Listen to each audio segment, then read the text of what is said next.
હરિઓમ તત્સત। આજે આપણે કબજિયાત વિશે થોડુંક સમજીએ। મારી એક પુસ્તિકા 1998માં પ્રસિદ્ધ થઈ છે, જેનું નામ જ કબજિયાત છે। સૌપ્રથમ સ્વયં પબ્લિશ કરેલી, એના વર્ષ પછી નવનીત, જે અમદાવાદ ગાલા અને નવનીત પ્રકાશન છે, તેમને પ્રસિદ્ધ કરેલી। એમાં પ્રથમ ચેપ્ટર પેટ સાફ તો દર્દ માફ, આ રીતના લખેલું છે। એ ખરેખર બધા માટે ઉપયોગી છે। એમાં સૂચન કરેલું જ છે મેં કે તમને જો પોતાના સ્ટૂલ એટલે કે મળને જોવાની ચિત્રી ચડતી હોય તો તમે આ લખાણ ન વાંચતા, તે જ પ્રમાણે આ મારું પ્રવચન તમે ન સાંભળતા। પણ જો તમે સાંભળશો તો તમને ખૂબ જ ઉપયોગી થશે। ખરેખર જોવા જઈએ તો સાચી રીતે ટોયલેટ એટલે કે સંડાસ જતા જ આપણને આવડતું નથી। માફ કરજો, તમને અહીંયા અતિશયોક્તિ લાગશે, પણ આ ઘણું સાચું છે। હું આપને એક પ્રશ્ન પૂછું છું, શું તમે રોજ તમારો મળ જુઓ છો? જો જવાબ હા હોય તો તમે આ મારું પ્રવચન સારી રીતે સાંભળી અને તેનું જે કંઈ રહસ્ય છે તે તમે સમજી શકશો। પણ જો તમારો જવાબ ના હોય તો જરૂર તમને કંઈક અજુગતું લાગશે, કંઈક ચિત્રી જેવું લાગશે, અને તમે અમારું પ્રવચન નહીં સાંભળો અથવા એને બંધ કરી દેશો। થોડી ધીરજ રાખીને તમે સમજવાની કોશિશ કરો। જેવી રીતે આપણને શું ખાવું જોઈએ, શું પીવું જોઈએ એની જ ખબર નથી, એટલા માટે જ આપણું પેટ પણ બગડે છે। જો યોગ્ય સાચી રીતે સુપાચ્ય એવું જરૂરી ભોજન આપણે લઈએ તો પેટ સફાઈ પણ સારી રીતે થઈ શકે। ભોજન લેવાની એક કળા છે, એ જ રીતે સંડાસ એટલે કે હાજતે જવાની પણ એક કળા છે। મને એક વાત યાદ આવે છે, એનો ઉલ્લેખ કરી લઉં। એક વૈરાગી સાધુ એક નાની ઓરડીમાં, જેની છત ઉપર સંડાસ હતું, તેની બરાબર નીચે રહેતા હતા। એક દિવસ એક સ્વામી તેમને મળવા આવ્યા અને તેમનું અગાધ જ્ઞાન અને એમની સરળતા જોઈ તેઓ ખૂબ પ્રભાવિત થયા। તેમને સંડાસ નીચેની નાની ઓરડીમાં રહેવા વિશે પ્રશ્ન કર્યો, ત્યારે વૈરાગી સાધુએ કહ્યું, આપણે સૌ પોતાના સંડાસ સાથે જ તો રહીએ છીએ અને ફરીએ છીએ, પછી આવા બહારના સંડાસથી ચિત્રી શું કામ રાખવી? ખરેખર સાચે જ આપણું પેટ એ સંડાસ જ છે ને। એના નાના આંતરડા, મોટા આંતરડામાં અને જે રેક્ટમ એટલે કે મળાશય ભાગ છે, ત્યાં કચરો એટલે કે કચરા રૂપી મળ જ રહેલો છે ને, બીજું કશું નહીં। આમે આખા શરીરમાંથી મળ વિસર્જનની ક્રિયા થતી જ રહે છે। આંખ દ્વારા, કાન દ્વારા, નાક દ્વારા, મુખ દ્વારા, આ ચામડી દ્વારા, શિશ્ન દ્વારા કે ગુદા માર્ગે, આવી રીતે વિવિધ રૂપે મળ નીકળતો જ રહે છે। અને મળ નીકળે બહુ સારી વાત છે, તો જ શરીર આપણું સ્વચ્છ અને સ્વસ્થ રહે। આપ સૌ જાણો છો કે આપણા શરીરમાંથી નીકળતો ઝાડો એટલે કે મળ, નકામો પદાર્થ, આપણે જે કંઈ ભોજનમાં લઈએ છીએ તે પચીને તેમાંથી જરૂરી તત્વો શરીરમાં શોષાઈ જાય છે। જે એમાંનું પ્રાણ તત્વ કહીએ એ શોષાઈ જાય છે, અને બાકી રહેલો નકામો પદાર્થ એ જ આપણો મળ। આપણે સૌ મુખની યોગ્ય રીતે સાર સંભાળ તો રાખીએ છીએ। રોજ સવારે દંત ધાવણ એટલે કે ટૂથબ્રશ કરીએ છીએ, દાંતોની સફાઈ કરીએ છીએ, ઉલિયા વડે જીભ પરનો કચરો સાફ કરીએ છીએ, વળી કોગળા કરીને ગળાને પણ સાફ કરીએ છીએ, પરંતુ આપણે ગુદાને યોગ્ય રીતે સાફ નથી કરતા। કારણ આપણને ખબર નથી કે બરાબર શીખવાડ્યું નથી। ઝાડો થઈ ગયા પછી ગુદાને વધારે પાણીથી સારી રીતે ધોવી જોઈએ, 1 કે 2 ડબલા પાણીથી ગુદાને સાફ કરી ફટાફટ સંડાસમાંથી બહાર આવી જવું એ યોગ્ય રીત તો ન કહેવાય. જે વ્યક્તિને સવારે ઉઠ્યા પછી તરત જ હાજત લાગે તેની પાચન વ્યવસ્થા ઘણી જ વ્યવસ્થિત કામ કરે છે એવું કહી શકાય. પૂજ્ય દાદા શ્રી પાંડુરંગ આઠવલે દાદા પ્રભાતના શ્લોકમાં કહે છે કે પ્રભાતે કર દર્શનમ, એના બદલે એવું કહી શકાય પ્રભાતે કરની જગ્યાએ મલ દર્શનમ. તો એવું કહેવાય પ્રભાતે મલ દર્શનમ. આવું કહેવું જરાય ખોટું નથી. જો ઉઠીને પ્રભુનું નામ લઈ તરત પેટ સફાઈ એટલે કે ઝાડો થઈ જતો હોય તો એમાં ખોટું શું છે? જેનું પેટ સાફ તેના દર્દ માફ, અથવા પેટ સફા તો દર્દ દફા. આજનું જે મેડિકલ સાયન્સ એ પણ એ જ વાત કરે છે કે લગભગ મોટા ભાગના જે રોગો આપણને થાય છે 85% જેટલા રોગો પેટ બગાડવાના લીધે થાય છે. હાલમાં તો એવું કહું છું લગભગ 95% રોગો જે કંઈ થવાનું કારણ એ આપણું પેટ જ છે. સાથે સાથે મન પણ જોડાયેલું છે. એટલે ટૂંકમાં મન અને પેટ આ જે કહીએ છીએ એ બંને જો બરાબર હોય તો તમારું શરીર બરાબર રહે. જો આપણું પાચન તંત્ર બરાબર હશે તો કોઈ પણ રોગ નહીં થાય. જ્યારે પેટ બગડે છે ત્યારે તેની નિશાની ઝાડાથી ખબર પડે. જેમ કે કબજિયાત થઈ જાય અથવા તો લૂઝ મોશન એટલે કે ઝાડા થઈ જાય, ડાયેરિયા આપણે કહીએ છીએ. એટલે આજનું જે મેડિકલ સાયન્સ શું કે છે, સ્ટૂલ ટેસ્ટ કરાવે છે. તેમાં ઝાડાનું વૈજ્ઞાનિક પરીક્ષણ કરીને રોગનું નિદાન કરવામાં આવે છે અને તે પ્રમાણે યોગ્ય દવા ડૉક્ટર લખી આપે છે અને એની સારવાર થાય છે. આપણે પણ આપણા સ્ટૂલ એટલે કે ઝાડાનું જાતે નિરીક્ષણ કરી રોગ પારખી શકીએ છીએ. તેના માટે ચિત્રી કે જુગુપ્સા લગાડવી એ છોડવાની જરૂર છે. બીજું કંઈ કરવાનું નથી. ફક્ત તમે તમારા ઝાડાને જોશો તો ખ્યાલ આવી જશે કે આપણો રોજનો ઝાડો એક સરખો નથી આવતો. કોઈ વખત ઝાડામાં ચિકાસ હોય છે તો એ પોખારમાં ચોંટી જતો હોય છે.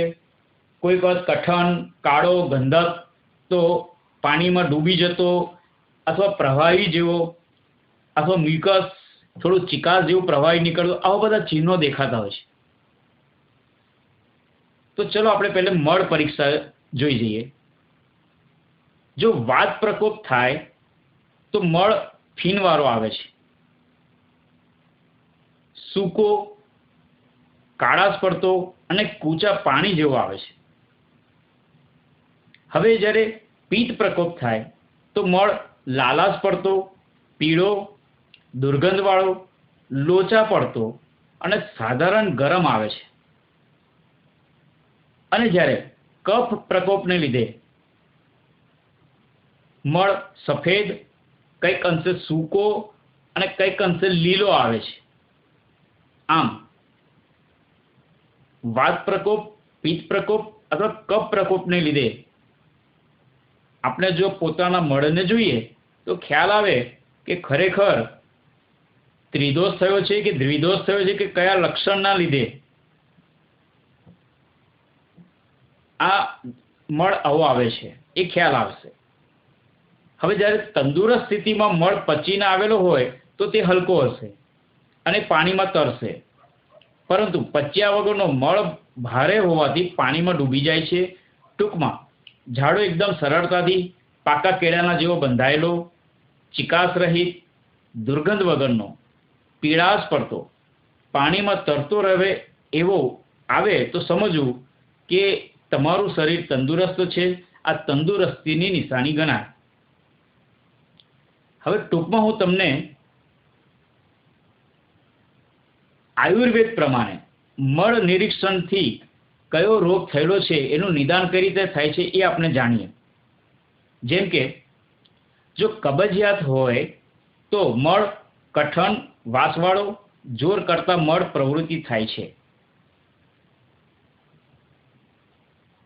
ધારો કે મરડો હોય તો પેટમાં ચૂક આવીને સંડાસ થાય છે. જો કોલાઇટિસ હોય તો મળ સાથે ચિકાસ કે લોહી પડે તો મરડો અથવા તેની આગળનું દર્દ કોલાઇટિસ સમજવું. હવે જેને દૂધતા અર્શ એટલે કે હરસ હોય તો સંડાસ સાથે લોહી ટપકે છે. એ જ રીતે જ્યારે સૂકા હર્ષ હોય એટલે કે સૂકા હરસ હોય તો કઠણ મળ ઉપર સળગ કાપો હોય છે. ફિસર અથવા પિત્ત વૃદ્ધિ હોય તો મળ ત્યાગ દરમિયાન બળતરા થાય છે. ગુદામાર્ગ પાસે ત્યાં બળતરા થાય અથવા તો ગુદામાર્ગમાં ચીરા પડે એને ફિસર કહેવાય છે. આ પિત્ત વૃદ્ધિ સમજવી. સંગ્રહણી, જમીને તરત સંડાસ લાગે અને કોઈ વાર કઠણ તો કોઈ વાર નરમ સંડાસ થાય તો સમજવું સંગ્રહણી છે. હવે કરમિયા, મળમાં સળવળાટ થતો લાગે, કંઈક સફેદ નાના જીવડા જેવું દેખાય તો સમજવું કરમિયા છે. કમળો, જો કમળો થાય તો મળનો રંગ સફેદ જેવો લાગે છે અને જ્યારે કમળી થઈ જાય તો મળ એકદમ પીળો હોય છે. કોલેરા, કોલેરા થાય તો છાશ જેવો એટલે કે ચોખાના પાણી જેવો મળ હોય છે. પથરી, જો તમારા કિડનીમાં મૂત્રાશયમાં પથરી હોય તો કારણ વગર મળ પ્રવૃત્તિ અટકી જાય છે. તમને સંડાસ જવાની ઈચ્છા ઓછી થઈ જશે. હવે અપચો હોય તો ગડગડાટ સાથે મળત્યાગ થાય, અંદર પેટના ભાગે અવાજ આવે અને પછી મળનો ત્યાગ થાય તો સમજવું અપચો છે. વાયુ દોષ હોય તો બકરીની લીંડી જેવો મળ થાય છે તો સમજવું વાયુ દોષને લીધે થયું છે. કફ દોષ હોય તો પોખાળમાં મળ ચોંટી જશે. ટૂંકમાં પોખાળમાં મળ ચોંટે તો સમજવું કફ દોષ થયેલો છે. આમ પોતાના સ્ટૂલ એટલે કે મળનું નિરીક્ષણ કરો તો સંભવિત રોગોનું પોતાને જ સ્વ અનુભવે ખબર પડી જશે, એટલે કે પોતે જ નિદાન કરી શકશો.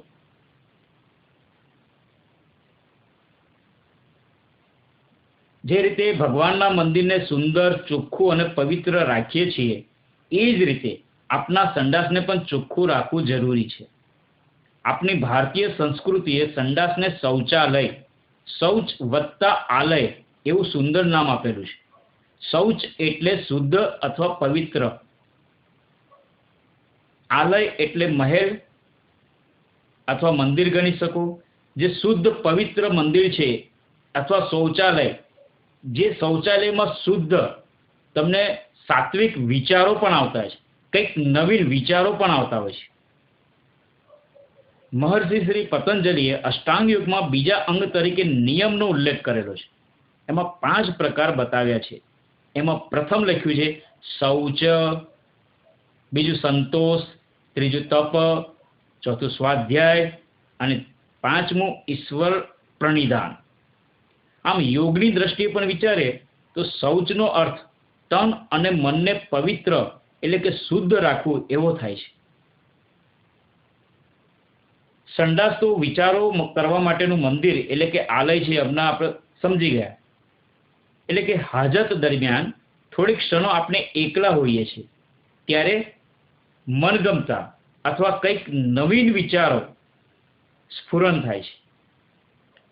આ વિશે મેં ઘણું પોતે પણ જાતે અનુભવેલું છે. ટૂંકમાં મારી દ્રષ્ટિએ પણ મંદિરના જેટલું જ અગત્યનું સ્થાન શૌચાલયનું પણ છે. પૂજ્ય મહાત્મા ગાંધી પોતાનું પાયખાનું એટલે કે સંડાસ એ જાતે ધોતા હતા અને તેઓ શ્રીએ પાયખાના સાફ કરવાની પણ સેવા કરેલી છે. ગાંધીજીની આત્મકથા સત્યના પ્રયોગોમાં આના વિશે ઉલ્લેખ કરેલો છે. આપ સૌને વાંચવા મારી નમ્ર વિનંતી છે. ગાંધીજીએ જાતે પાયખાના સાફ કરીને તુચ્છ લાગતા કામને પણ ઉચ્ચ સેવા પૂજાનો દરજ્જો આપેલ છે. તેઓના મતે પાયખાના સાફ કરવા એ મોટામાં મોટો યોગ હતો. આવી સેવા દ્વારા આપણામાં રહેલા અહમનો નાશ થઈ શકે છે. આપણો જે અહંકાર, ઈગો છે તે આનાથી દૂર થાય છે એવું પ્રતિપાદિત કરી બતાવ્યું અને તેઓ શ્રીનો આ કર્મયોગ ગણી શકાય. હવે જેઓને કબજિયાત છે તેઓના માટે હું 2 રામબાણ ઇલાજ આપું છું. એ તમે લખવા તો લખી શકો છો. પ્રથમ ઉપાય બહુ સિમ્પલ, સરળ છે. જેમ કે સંડાસમાં તમે બેઠા છો ત્યારે સૌથી પહેલા તમારા કટ્ટર એટલે કે જાની દુશ્મનને યાદ કરો, જે તમને બિલકુલ ગમતો ન હોય. તમારો કટ્ટર શત્રુ હોય તેવી વ્યક્તિને યાદ કરતા પ્રભુને હૃદયપૂર્વક તેનું ભલું થાય, સર્વ પ્રકારે તેની ઉન્નતિ થાય એવી પ્રાર્થના કરવાની છે. તમારી હૃદયપૂર્વકની સાચી પ્રાર્થના થશે કે તરત જ તેના પ્રતિસાદ રૂપે તમને ખુલાસાપૂર્વક હાજત એટલે કે ઝાડો આવી જશે. આ પણ મારે જાતે અનુભવેલો આ પ્રયોગ છે. બીજો પણ એક ઉપાય, એ પણ બહુ સિમ્પલ છે, એમાં મનને જ જોડવાની વાત છે. એ પણ તમે નોંધી શકો છો અથવા યાદ રાખી લો. જ્યારે પણ ટોયલેટ એટલે કે સંડાસમાં બેસીએ ત્યારે નળને ધીમો ખોલો, તેની પાણીની ધારા નીચે પડવા દો, ડોલમાં પડવા દો. તેને સતત જોતા જોતા મનમાં પોઝિટિવ થિંકિંગ એટલે હકારાત્મક વિચારો કરવાના છે. જેવી રીતે પાણીની ધારા અને મનના વિચારો એકરૂપ કરતા વિચારવું કે જે રીતે સતત પાણીની ધારા વહી રહી છે તે જ રીતે મારા શરીરમાંથી નકામો કચરો જે મળ રૂપે છે કે મૂત્ર રૂપે વહી રહ્યા છે, થોડાક સમયમાં જ ખુલાસાપૂર્વક તમારું પેટ સાફ થઈ જશે, ગેરંટી. શરૂઆતમાં કદાચ લાભ ન થાય તો ચિંતા ન કરવી, નિરાશ પણ ન થવું. આવો વારંવાર પ્રયોગ કરતા રહેશો તો સફળતા તમને ચોક્કસ મળશે જ. આગળ વાત કરી ગયા છીએ કે આપણે મુખને તો સારી રીતે ચોખ્ખું રાખીએ જ છીએ, પરંતુ ગુદાને સાફ રાખવાના પ્રયત્ન કરતા નથી. બસ 2 કે 3 ટબલર પાણીથી એ ગુદા માર્ગને સાફ કરી નાખતા હોઈએ છીએ. મારા દ્રષ્ટિએ એના માટે ઓછામાં ઓછી 1 બાલદીનો પાણીનો ઉપયોગ કરવો જોઈએ. જે પાણીની તંગી છે તેને બીજો ઉપાય કરી શકો છો, પણ તમે એના માટે યોગ માર્ગમાં જેનો ઉલ્લેખ કરેલો છે, ગુદા માર્ગને સાફ રાખવા માટે ગણેશ ક્રિયાનો ઉલ્લેખ કરેલો છે. આ ગણેશ ક્રિયા કરવાથી ખૂબ જ લાભ થશે. કારણ ગણેશ ક્રિયા કરવાથી મૂલાધાર ચક્ર શુદ્ધ થાય છે, એક્ટિવ થાય છે, જેથી પ્રાણોત્થાન થઈ કુંડલીની શક્તિ પણ જાગૃત થઈ શકે છે. આ સૂક્ષ્મ શરીરની વાત છે. આ ક્રિયા કરવાથી સ્થૂળ શરીરમાં એટલે કે ફિઝિકલ બોડીમાં કબજિયાત, ગેસ, એસિડિટી, અર્શ એટલે કે હરસ, મસા, ફિસર કે ભગંદર જેવા રોગો થતા નથી.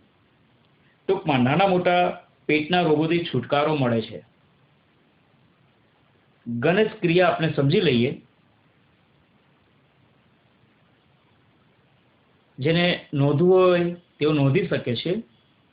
સંપૂર્ણપણે ઝાડો થઈ ગયા પછી ડાબા હાથની તર્જની અથવા મધ્યમાં જે વચ્ચેની આંગળી કહેવાય તેને ધીરે ધીરે ગુદા માર્ગમાં અંદર જવા દેવાની અને અંદર ઘડિયાળના કાંટાની ગતિમાં એટલે કે ક્લોકવાઇઝ અને ઘડિયાળના કાંટાની વિરુદ્ધ ગતિમાં એટલે કે એન્ટી ક્લોકવાઇઝ એને ગોળ ગોળ ફેરવવી. એટલે આંગળી એ મળ ચોંટી જશે, બહાર કાઢી એને ધોઈ નાખવાની. આવું તમારે 10, 15 કે 20 વખત અથવા વધુ 25-30 વખત કરવું પડશે. શરૂઆતમાં 2-3 દિવસ આંગળી ગુદાદ્વારમાં બરાબર નથી જતી. ગુદા માર્ગમાં લગભગ 2.5 ઇંચ જેટલો અંદર માર્ગ હોય છે. જો શરૂઆતમાં ન થાય તો આંગળી પર થોડું શુદ્ધ ઘી અથવા દિવેલ લગાવી તેનો અભ્યાસ કરવાથી આંગળી ધીરે ધીરે અંદર જશે.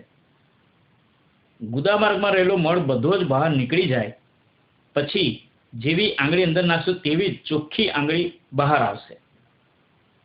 તો સમજવું, આ ગણેશ ક્રિયા પૂર્ણ થઈ છે. છેલ્લે થોડું શુદ્ધ ઘી, ગાયનું ઘી ઉત્તમ ગણાય, અથવા તો સાધારણ દિવેલ એટલે એક જ ટીપું લેવાનું, વધારે લેવાનું નથી. એ મેં આંગળી પર લઈને અંદરની તરફ ગુદા માર્ગમાં લગાડી દેવું. આ ગણેશ ક્રિયા 5 થી 6 મહિના કરવામાં આવે તો મૂલાધાર ચક્ર અને એની બાજુમાં જે કંદ નામનું સ્થાન છે બંને શુદ્ધ થાય છે. ત્યારે હાજત વખતે એટલે કે તમે જ્યારે ટોયલેટ જશો, સંડાસે જશો, ત્યારે શરૂઆતમાં સફેદ ચિકાસવાળું પ્રવાહી એટલે કે મ્યુકસ નીકળશે. એનાથી કંઈ ગભરાવું નહીં, સમજવું મૂલાધાર ચક્ર તમારું શુદ્ધ થઈ ગયું છે. છતાંય તમારે ગણેશ ક્રિયા તો ચાલુ જ રાખવી. ટૂંકમાં રોજ હાજતે ગયા પછી ગણેશ ક્રિયા કરી લેવી. હા, તમે એના માટે જે નખ આંગળી અંદર જવા દો છે તેનો નખ વધારે ન હોવો જોઈએ, અથવા એ આંગળીમાં કંઈક વાગેલું ન હોવું જોઈએ. એટલે ટૂંકમાં નખ કાપેલા હોય, આંગળીમાં કશું વાગેલું ન હોય તો તમે આ ક્રિયા અવશ્ય કરી શકો છો. અથવા જો તમને ગુદા માર્ગમાં કંઈક સોજા જેવું લાગે, ત્યાં દુખાવો થતો એવું લાગે, તો ક્રિયા બંધ કરી દેવી. કોઈ યોગ્ય જાણકારોને પૂછીને પછી તમારે ક્રિયા ચાલુ કરવી અથવા ચાલુ રાખવી. બજારમાં હર્ષોનિલ અથવા એના માટેની દવા આવતી હોય છે, એ ડૉક્ટરને પૂછીને એની સલાહ લઈને પછી લગાડી શકો છો. સારું થઈ ગયા, રાહત થઈ ગયા પછી ફરીથી તમે ગણેશ ક્રિયા કરી શકો છો. અને અમારા ગુરુજી પણ એવું કહેતા હતા કે જો ગુદામાર્ગથી 1 ચમચી શુદ્ધ ઘી ઉપર ચઢાવવામાં આવે તો તેનો લાભ એવો ગણી શકાય કે મુખ દ્વારા તમે 1 કિલો શુદ્ધ ઘી ખાઓ અને જે લાભ મળે એ જ લાભ ગુદામાર્ગથી 1 ચમચી શુદ્ધ ઘી ચઢાવ્યા બરાબર છે. ટૂંકમાં આજે થોડાક પેટ સફાતો દર્દ દફા વિશે થોડુંક સમજી લીધું.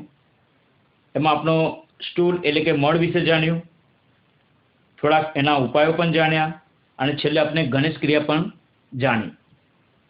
આપ સૌને મારી નમ્ર વિનંતી છે કે બને ત્યાં સુધી તમારે રોજ ગણેશ ક્રિયા કરવી. હું પણ જ્યારથી મારા ગુરુજી દ્વારા હું શીખ્યો છું ત્યારથી હું કરતો આવ્યો છું. લગભગ 1997માં ગણેશ ક્રિયા શીખી આજે પણ હું કરું છું. લગભગ 16 વર્ષ થઈ ગયા છે. અસ્તુ. હરિ ઓમ તત્સત.